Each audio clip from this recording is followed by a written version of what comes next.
Hello and welcome back to Encartero.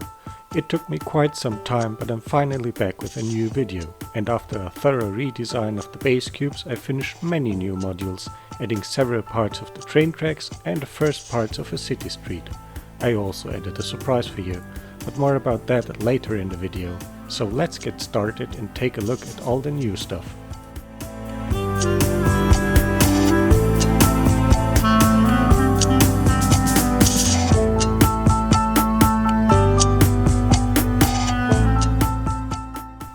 But before we look at all the new modules, I want to quickly tell you what took me so long. The last video is from several months ago, and I have to admit that I didn't do anything in Encartero for quite a while. I think that summer happened or something like that. But I got back to it and got productive. After the failure with the first two modules, if you watched my last video you know that they didn't work out as expected, I went back to the drawing board and redesigned the base of the modules. The old modules had several big issues. The first was that the modules would drift apart because there was only one connector on each side. So I changed the corner cubes to fit two connectors. Now the modules can be connected properly to each other without any ugly gaps.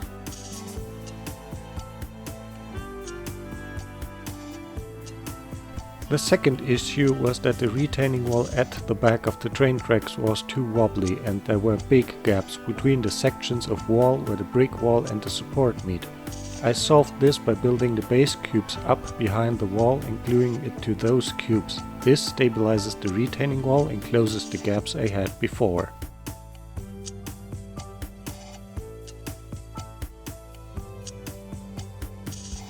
The next issue was that the ground wasn't really flat.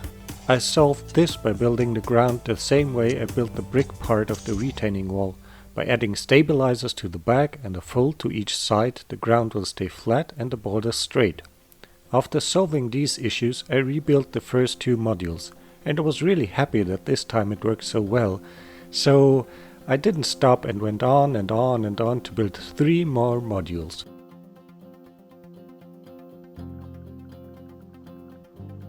And now I'm finally able to put one rail car on the train tracks. With the scale I'm using, this single rail car is already 50 centimeters long, so it will take a while for me to build train tracks long enough to fit a whole train. But I will definitely build more, and at some point in the future I will redesign the rail car to make it colored like the rest of the city.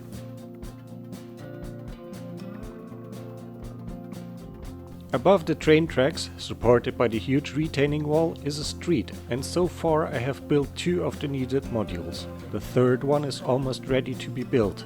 I will update you about that in one of the next videos.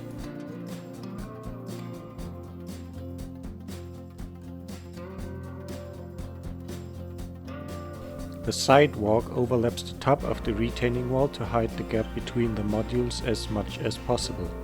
Even relatively small parts like these sidewalks already need stabilizers inside. Without them, I'm unable to put them together. Since I need to apply a little bit of pressure for the glue to stick, the parts would be quite crooked without some form of support on the inside. Wherever it is possible, I tried to add some overlapping detail, just like the supports for the retaining wall on the train tracks. They overlap the modules to hide the gap between them. I can't do that everywhere, but since I made the ground more beefy by adding the stabilizers and the folds on the borders, the gaps between the modules don't look too bad. But I will still try to hide them as much as possible. I also redid some of the details. In the old version, the first module had a climbing ivy, but it was flat and didn't look good. So I redid that too and created these branches with small leaves, although they are not that small because they are almost as big as a figure's head. But if I make them smaller, the cutting machine can't handle that.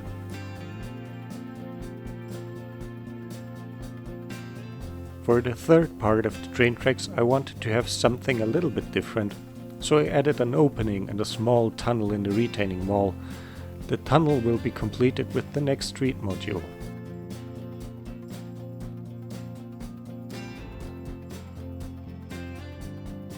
I wanted to add lights to the city right from the start, and while I was building the modules, I was always asking myself how I could accomplish that.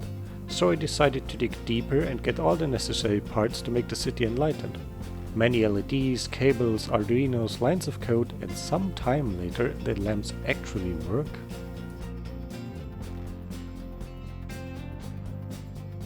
So far I use 3 Arduinos. One controls the lights on the train tracks, one is for the street lights, and the third one controls the other 2. This allows me to create a day and night effect with almost as many lights as I want, because I can connect many more Arduinos to the main one.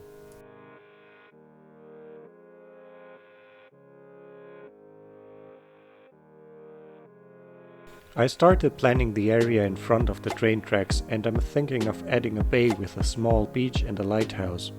Because of this, I needed to raise all the modules by 3 blocks, and since I already had to build more than 90 cubes to raise the existing modules, I decided to do it rather earlier than later. So I buckled down and cut, folded and glued all those base cubes.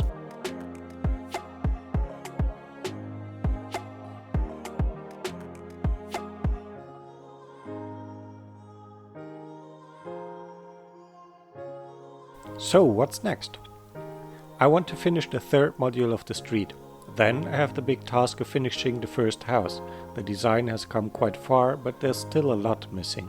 But I will talk more about that in one of the next videos. Once that is done, I want to finish the redesign of the small flatbed truck. The interior is still missing and I want to add lights to it too. And as mentioned before, I'm planning a small bay. So there's a lot to do and I have many more ideas. I will try to make regular updates, and hopefully I find enough time between work and family to continue building this great city.